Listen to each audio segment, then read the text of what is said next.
I'm Mercedes. Thank you very much, Nico, for that kind introduction. I was very excited to do this panel because as someone who's just moved to Switzerland and having spent the last 10 years in Asia and now moving to Europe, things look very different. The conversations are very different here. So I think this is a great panel to be doing. I guess the journalist in me, I can't help but ask, middle powers. Is Europe a middle power? EU economy is, a formidable force. And on the Asia side, is Japan the same as in Australia or in Indonesia? I'm interested in kind of by definition, and if everyone agrees on the premise of middle powers. Huong, maybe you start. Yeah, thanks. Can you hear me? Thanks for starting with that, because I did wanted to start with the definition, unleashing my academic training in me. There are many definitions of middle powers, but the traditional one refers to the capacity, so the range of population, economic might, military might, and whatnot, which is neither major nor minor, so significant, consequential in the one way. But I have actually started writing about a new concept which I called active power, where I prefer the definition of middle power not based on the size, the capacity, but what they do with it, activism that is associated with that. So for example, one of my favorite examples is Singapore. By size is small, and by population, by economy, not necessarily small in comparison to other of its neighbors. But what it does on international stage, diplomatically, matters very much. Singapore is intellectual leader in the region. And it is able to push a lot of agenda, not all. It doesn't engage in all, but that's a selective already activism. And you can see countries that are bigger by size, but not necessarily utilizing that might as much. We've had discussion on the sidelines on India's diplomatic activism, for example, in the regional matters, not so much perhaps compared to other ones that are much smaller. Vietnam, for example, is not a wealthy country. It's a rising middle power. But if you compare its might to Indonesia or even Thailand or Malaysia, is smaller, but it's much more active in diplomatic sphere, at least on selective regional matters, than others. So that's what I am actually pushing, that it's not about just the size, but what you are doing with it, what the country is doing with it. So activism in the middle powers. And what about Europe? Can we classify Europe as one? Clearly, we don't classify Europe as a middle power. Okay, all right. I think we're we need to change the subject. Okay. No, I think it's. I think the tough choice is what we are facing. Europe and its middle power partners. I think it's about having agency. That's the first point. But I think when you look at Europe, it remains the second largest economy in terms of size. That's why it's a battlefield for the strategic competition between China and the US. That's very clear as well, and it does mean that Europe has a lot more agency than other countries and other middle powers. So that's why I think in terms of the power game and the redefinition of the world order that we are looking at, Europe is its own player in a way. And I was reflecting earlier about soft power, and I was thinking, okay, are we actually in a moment where soft powers are in decline, and then Europe is going to remain one of the most important soft power? Because when you look at our trade, and I think the figure that was shown before was showing that we are in this trade diversification moment where Europe is actually boosting the number of FTAs and trade agreements is signing with the rest of the world for diversification purposes. That's very clear. When you look at development aid, the closure of US aid is turning a number of countries from Asia, from Africa, from Latin America towards Europe, saying you are now the biggest development aid provider. And that's the reality. And in the world where we are facing, if you want to think about hope, you need to think about development aid as well in a very different way, in a very probably in a geopolitical environment, but this is a factor of soft power that Europe has today. And we heard about the shrinking of democracy, which is one of the main challenges we are facing. I mean, democracy is not only in decline, this is a minority today. I mean, the world, I think it's 40% of the world is living in a democracy.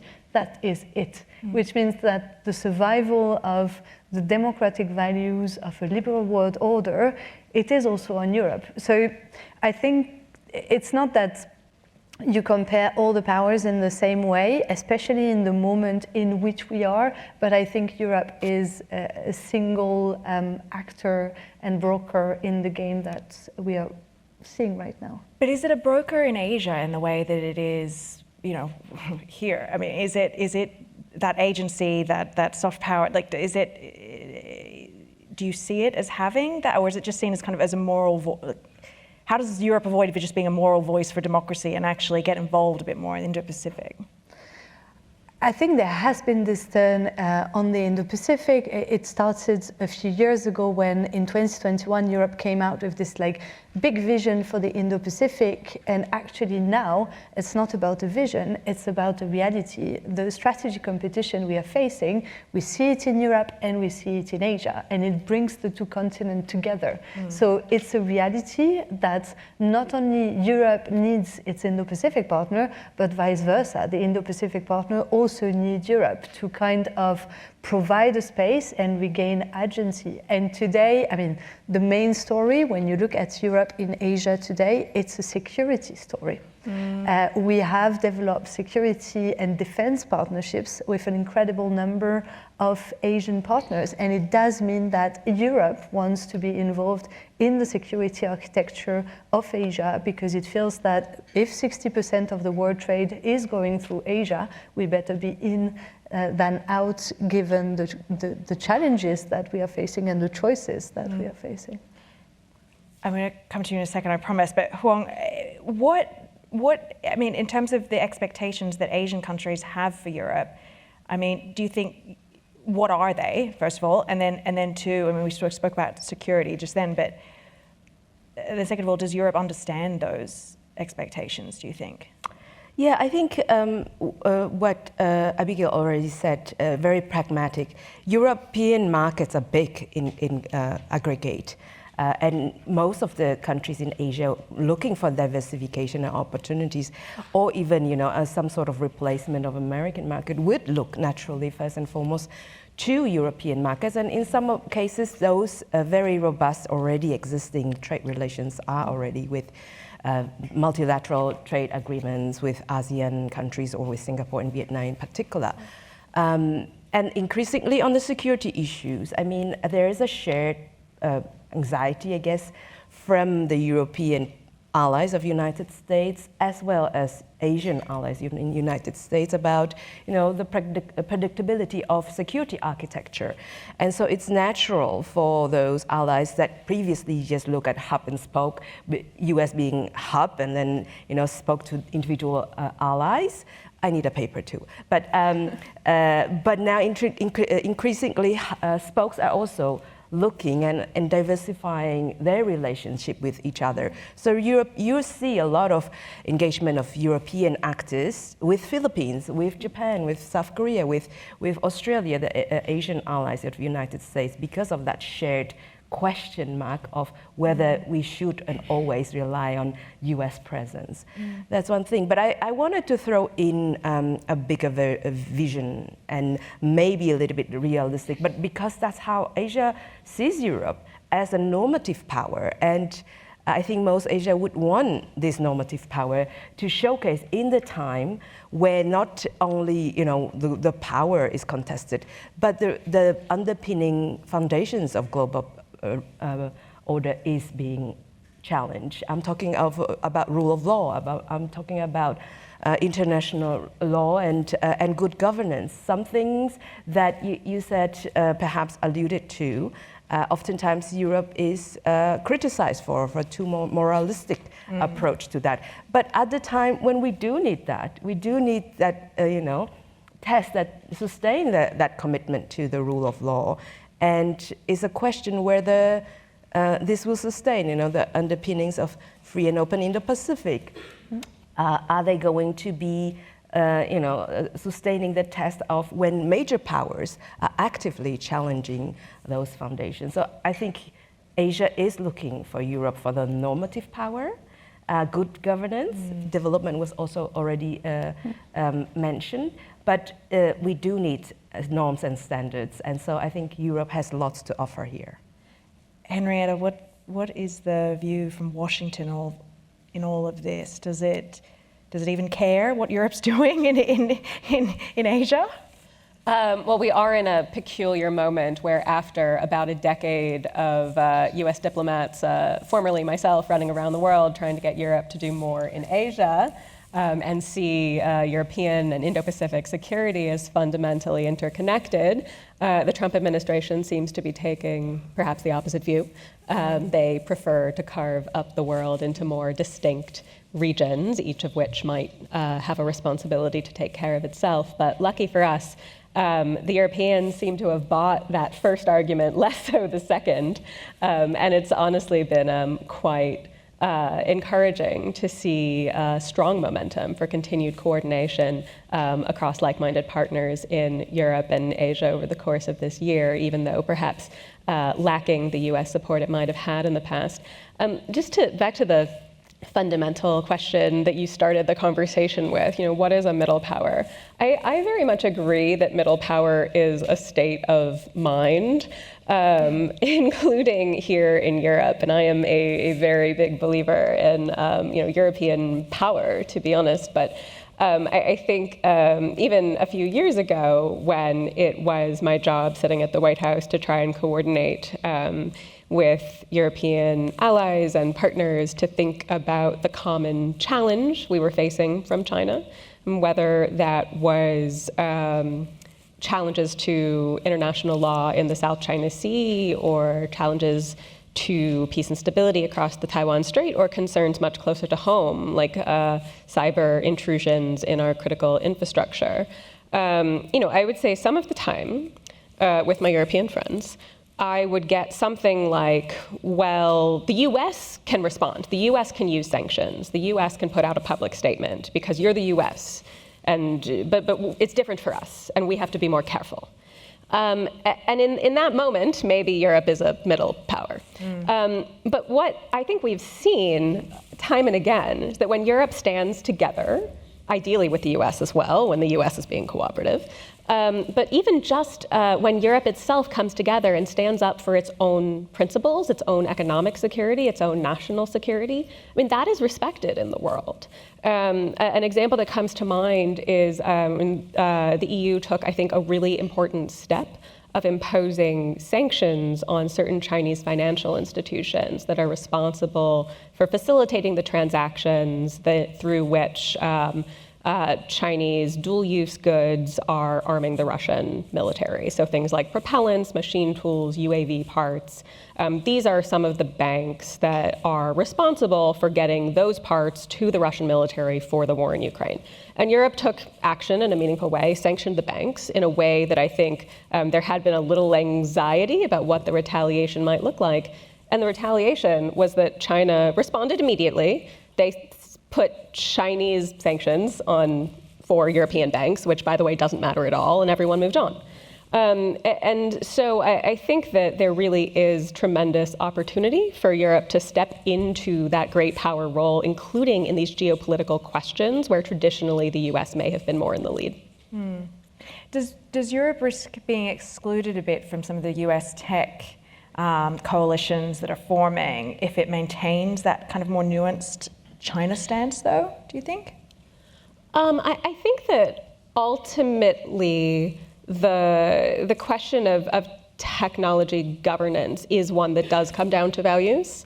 And so I find it very difficult to think of any kind of coherent system of governing international technology issues, whether that's access to high-end semiconductors, whether that's AI development, in which the US and Europe aren't standing together. And of course, we've heard some significant noise to the contrary from the administration in Washington, but even that has kind of lessened a little bit in the past few weeks. And of course, at the same time, we have very strong voices from Beijing, I think, reaching out to Europe saying, well, you can do AI governance with us, because, and we can together stand up for the rules-based international order. And I think, at least, you can correct me if I'm wrong, but I think at least so far, the perspective in Europe has been that, we should talk about AI rules, standards, have a common understanding of each other's objectives, but it doesn't make sense to be talking about common governance standards with a country that's so divergent in their perspective on the fundamental values underlying these critical technologies.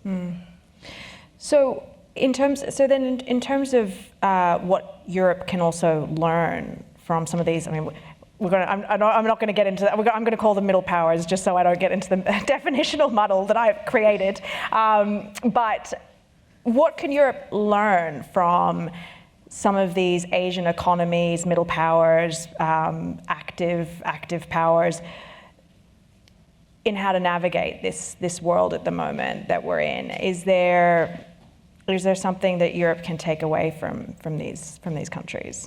Yes, I mean, big time. There is a critical learning curve, right? Yeah. I mean, and they're under much greater pressure than Europe in many ways as well. Yeah, I mean, I think there is a common set of challenges when you look at supply chains resilience, when you look at security of your critical infrastructure.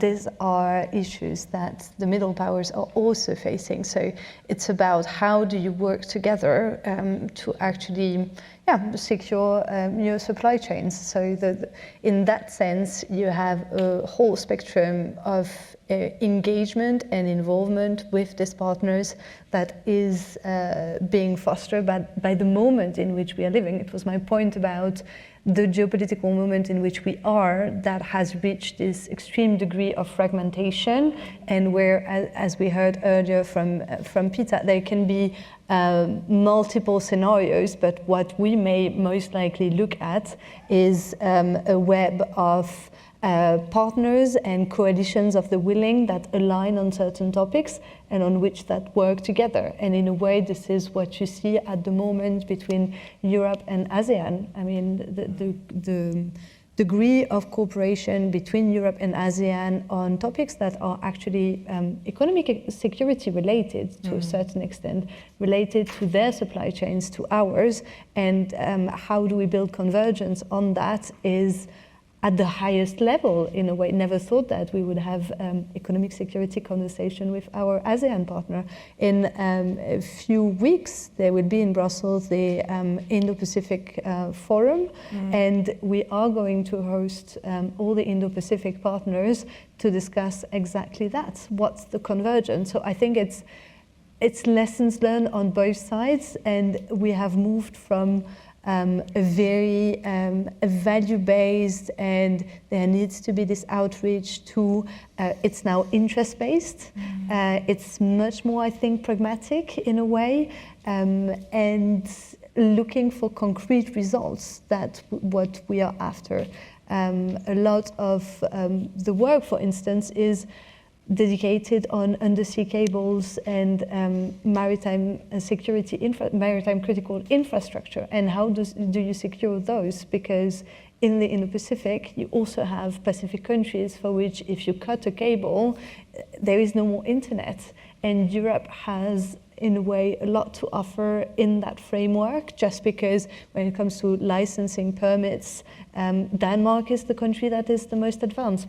That's about the normative power of Europe, that there is this exchange as well of a need from the partners and a response that can be brought, and vice versa. Critical raw materials, I think there is this race on critical raw materials today, and everyone is also looking at Asia. As we saw in the Trump deals with Malaysia and Cambodia, we are having the same outreach to the Asian partners, because this is what we need at the moment. So it's a very complementary moment, because the set of challenges and the world we are looking at is in a way the same, And we are in this moment where it's very difficult to say what is the world going to look like in 10 years, what is the power balance that we are going to look at in the next 10 years. But I think everyone is looking at the same thing, a diversification of the partnerships and making them as complex as possible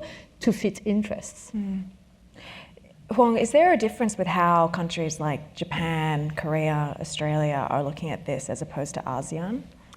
Yes, I think there is a level of difference, but in general, I think diversification is a common thread, even if they pursue it slightly differently.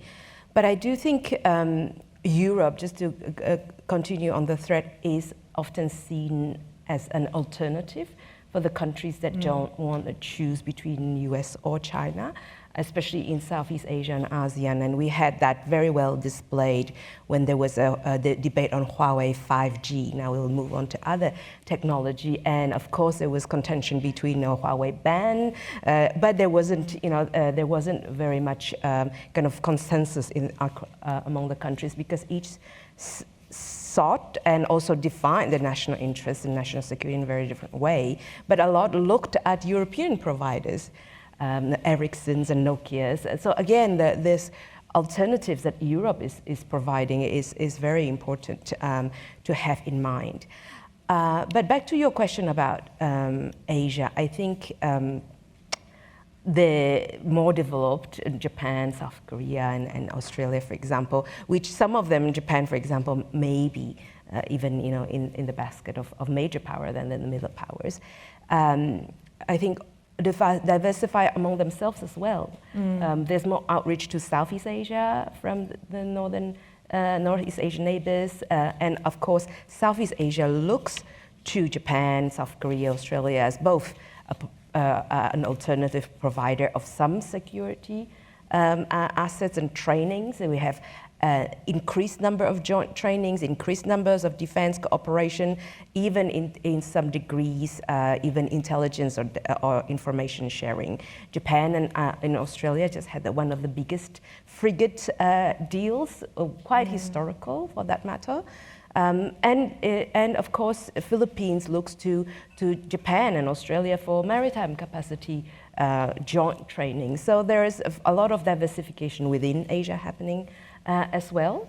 But I also wanted to add one more point to our discussion because we've gone almost halfway and haven't mentioned one thing, which is multilateralism, and where we don't need to define whether big or small or major powers, but a lot of discussion about the current state of world is obsessed about great power competition, and that's surely what dominates the media and even dominates the policy thinkers at the time.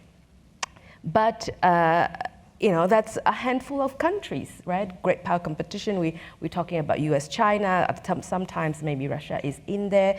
But even if we agree to the definition of a handful major powers who shake up the world, and perhaps another handful of so-called revisionist wild cards, the rest of the world is still the majority. We're still talking about 190 or 180 something countries that makes up of the rest, middle or small powers. And somehow the narrative is that all of the majority is only responsive and reactive to whatever the world order is being proposed or shaking up by the major powers, or with some elements of revisionist actors there.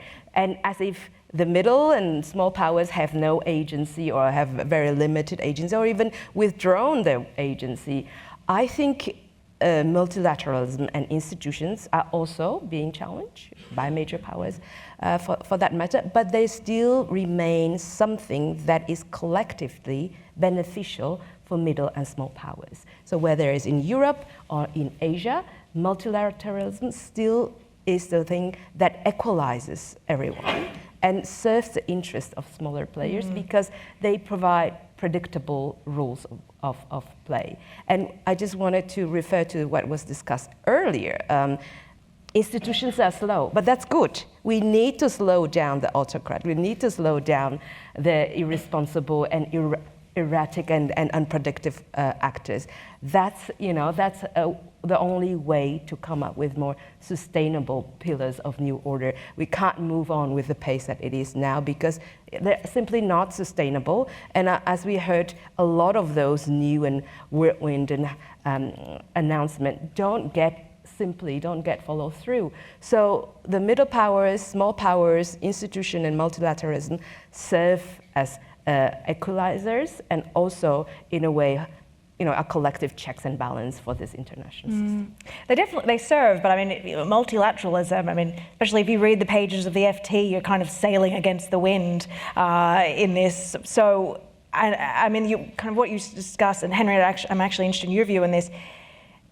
Can you be unaligned? Is that still an option? Do you eventually go kind of like what the Philippines is doing, or do you kind of eventually shift one way more than the other, or can you really, in this day and age, remain totally unaligned, like so many of these Asian countries? It's an important and a difficult question. Just one thought on multilateralism. First,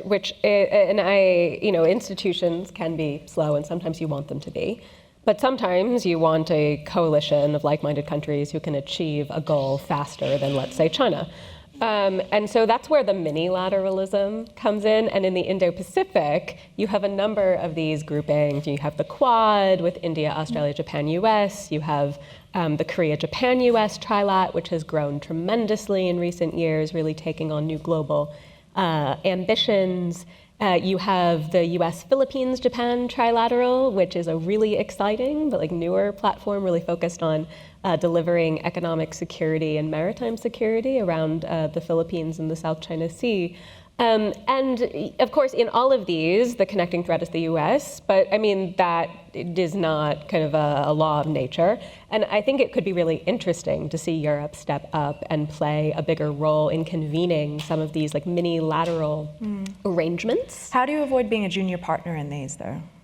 I mean, for who? I mean, if you're Indonesia or Philippines or I think that Europe, it could be with something in the US. I think that the beauty of the Minilat is that you can kind of arrange around specific ideas or objectives where every partner is able to deliver something meaningful. So for example, if we're talking about Japan, Philippines, US, one of the great value adds of this specific partnership is because, so we know China, when we're talking about maritime security, looks at the South China Sea, the East China Sea, Taiwan Strait, kind of the whole waters of the Western Pacific as one theater.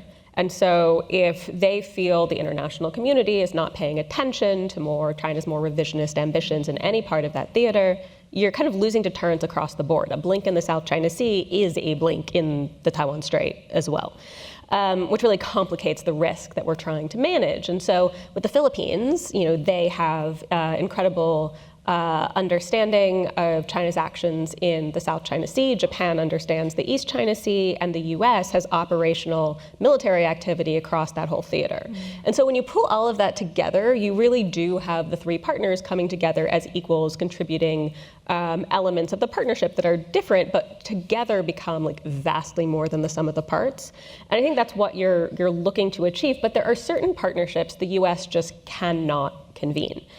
So for example, the Japan-Philippines-US partnership, it works because the US has a treaty alliance with both Japan and the Philippines. So that's a strength of the partnership. But if I were to say, okay, Vietnam and the Philippines have very similar challenges in the South China Sea, can the US help pull them together through some more institutionalized partnership? And the answer is definitely not, because in that case, the U.S. alliance with the Philippines is a liability for Vietnam. They don't want to be, one of three countries that then seem to be aligning specifically with the U.S. because that's not consistent with their kind of more balanced approach to foreign partnerships. But maybe that's something that Europe can do. There are these spaces that haven't really found an answer, even though there's a problem that many like-minded countries in the region might want to address. Solve, yes. So you did bring up China, which is very good, because we have not spoken enough, and we never do, even though it's coming up next. But where's China in all this? And should the Asia-based middle powers be handling China different in this space than how Europe should. Could I take that so that I answer your hedging question? Yeah. Because I realized I needed to circle back around to it. And so I think that the idea of not choosing, of being truly non-aligned, is becoming very difficult, in part because of how China's foreign policy is evolving, and of course with Washington evolving as well. So you now see China deploying certain tools that previously only the US would use. So there's something called the foreign direct product rule. It basically means that the US asserts some level of jurisdiction and authority over every component in anything around the world that has a US nexus. So this is the authority we use to control the trade of very high-end semiconductors, for example. And in the past, China has always said that that is hegemonic, it's wrong, it breaks international law, the US cannot do this. Until about a month ago, when China's like, just kidding, that's a great idea, we're doing it for rare earths. So now China asserts authority, though these implementations have been paused for the time being. China asserts authority over the trade of anything with a trace amount of rare earths in it, and anywhere in the world. And so if you're Malaysia, and you are exporting rare earth products, one of the only countries outside of China in the world with a really big rare earths industry, you're trying to export to the US, but your production equipment uses Chinese technology. And what do? If a Chinese regulation says you can't use that technology for export, and you just signed a trade deal with the US that says you can't prevent the US from accessing these rare earth minerals, that's a really difficult situation. And I think those points of tension are going to become much more pronounced and challenging to avoid in the coming years as kind of the regulatory framework of trade becomes one that is more black and white. And maybe that's where Europe can play an important role as well. Have you seen it handled well in any of those situations, or it's too early? I might be too early to say. I will say, I mean, in Southeast Asia especially, I tend to think that all of these, unfortunate trade and negotiations where the US is really taking quite a heavy hand to many of our Southeast Asian partners. Some people are worried about Southeast Asia. Southeast Asia will be fine. Yes.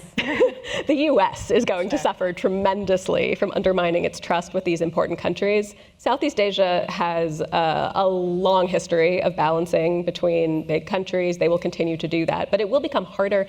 And I think it will be impossible to do that balancing without taking real hits on economic growth.